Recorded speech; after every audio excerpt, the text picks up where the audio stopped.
ప్రకాశం జిల్లా పొదిలి దర్శి రోడ్డులో జరిగిన రోడ్డు ప్రమాదంలో ఓ వ్యక్తి అక్కడికక్కడే మృతి చెందాడు.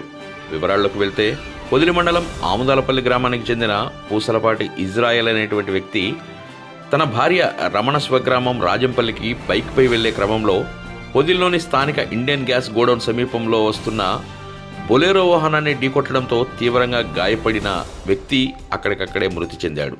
అయితే బొలెరో వాహనం డ్రైవర్ తెలిపిన వివరాల ప్రకారం మృతుడు ఇజ్రాయెల్ ఓ కారును ఓవర్టేక్ చేయబోయి బొలెరో వాహనాన్ని ఢీకొట్టాడని తెలిపాడు. సమాచారం అందుకున్న పోలీసులు ఘటనా ప్రాంతానికి వెళ్లి పరిశీలించారు. కేసు నమోదు చేసుకుని దర్యాప్తు చేపడతామని ఎస్ఐ వి వేమన తెలిపారు.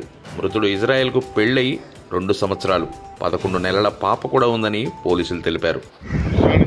విజయవాడ నుంచి పొద్దునకి వెళ్తాను. నేను వెళ్తున్నా అక్కడి నుంచి కారు వస్తుంది. కారు ఓవర్కార్ చేసి కొట్టాడు. అసలు పాటలు కూడా చేసుకోవచ్చు. అలాగే పాటలు నాటి కారు డ్యామేజ్ కొద్దిగా ఆ బండి కొట్టేసి పడిపోయింది. బొలెరో విజయవాడ నుంచి పొద్దుటూరు.